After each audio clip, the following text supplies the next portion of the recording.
2010, Iranian nuclear scientists watched in horror as their centrifuges began tearing themselves apart. One by one, hundreds of them, destroyed from the inside. But there was no bomb, no missile strike, no commando raid, just a single USB stick and a man who walked it through the front door. This is Natanz, Iran's most secure nuclear enrichment facility, buried underground, surrounded by anti-aircraft batteries, protected by layers of armed guards. In 2007, Iran was racing toward nuclear capability. The world was watching. Sanctions weren't working. Military strikes could trigger regional war. So the United States and Israel launched the most sophisticated cyber weapon ever created. This is the story of Stuxnet and the spy who delivered it. By 2005, Iran had begun installing thousands of centrifuges at Natanz.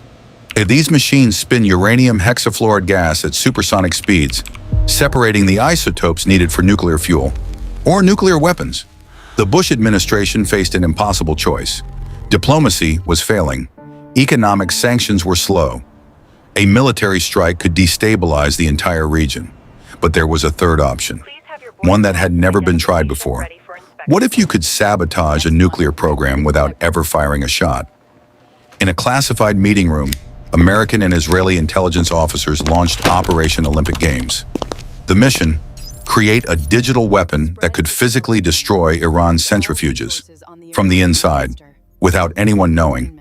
It would require a team of elite programmers, years of development, and it would cost over $1 billion. But there was one massive problem. Natanz was air-gapped, completely isolated from the internet. No external connections, no way in. To infect the facility, someone would have to physically walk the virus inside. They needed a spy. In 2005, Dutch intelligence received an unusual request from the CIA and Mossad. They needed help recruiting someone with access to Natanz, someone who could move freely in Iran, someone the Iranians would never suspect. His name was Eric van Sabin, a 32-year-old Dutch engineer working in Dubai. Van Sabin had the perfect cover. He worked for a company that did business with Iranian industrial facilities. He had technical expertise, and critically, he was married to an Iranian woman. He could travel to Iran without raising suspicion.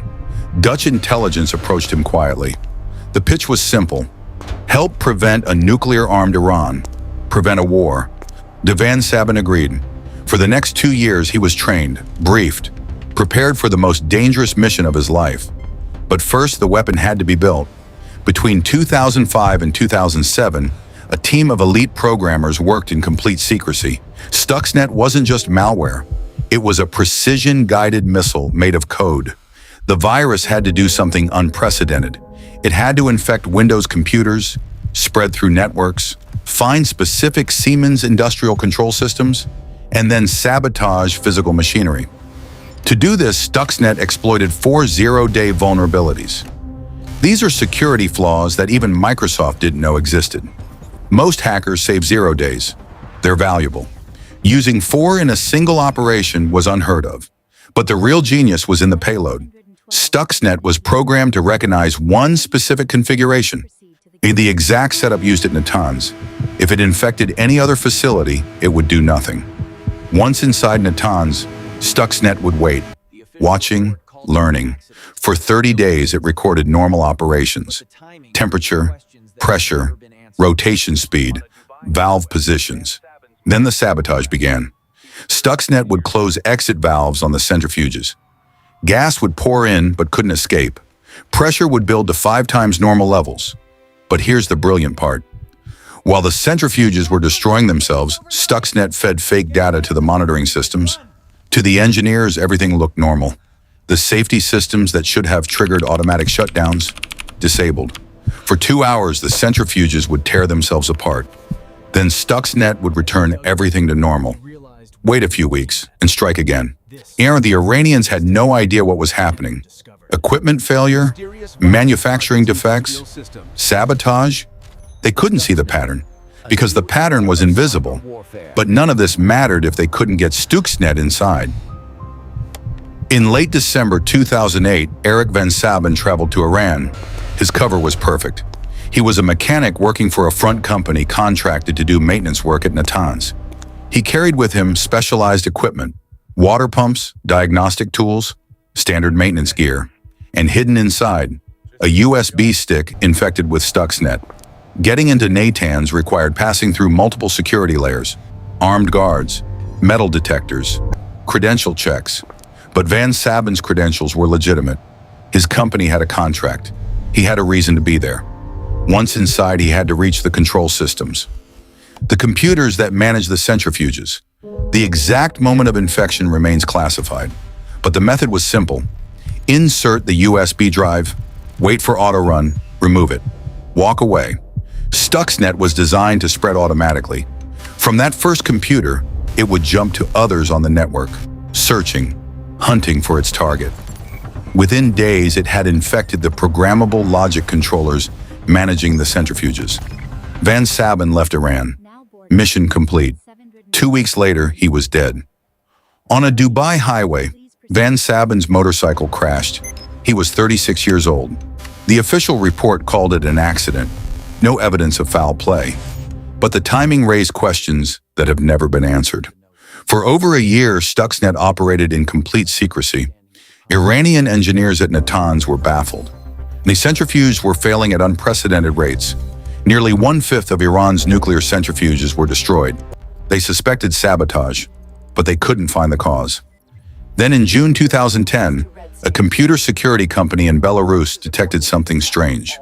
A researcher named Sergei Ulasin was investigating crashes at an Iranian industrial facility. He found a virus, but not just any virus. As he dug deeper, he realized what he was looking at. This was the most sophisticated malware ever discovered. The cybersecurity world exploded. Researchers at Symantec, Kaspersky Lab, and other firms began analyzing Stuxnet. What they found was staggering. The complexity, the resources required, the specific targeting. This could only have been created by a nation-state. Speculation immediately focused on the United States and Israel. Neither country confirmed nor denied involvement.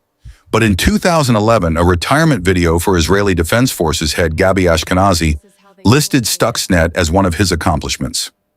In 2013, Edward Snowden confirmed what everyone suspected. Stuxnet was a joint U.S.-Israeli operation. Stuxnet changed everything. It proved that code could destroy physical infrastructure, that cyber weapons could achieve what once required bombs and missiles.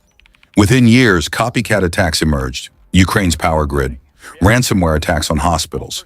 Critical infrastructure worldwide became a target. Pandora's box had been opened. But Stuxnet also achieved its goal.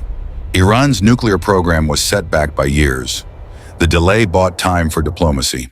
In 2015, Iran signed the nuclear agreement.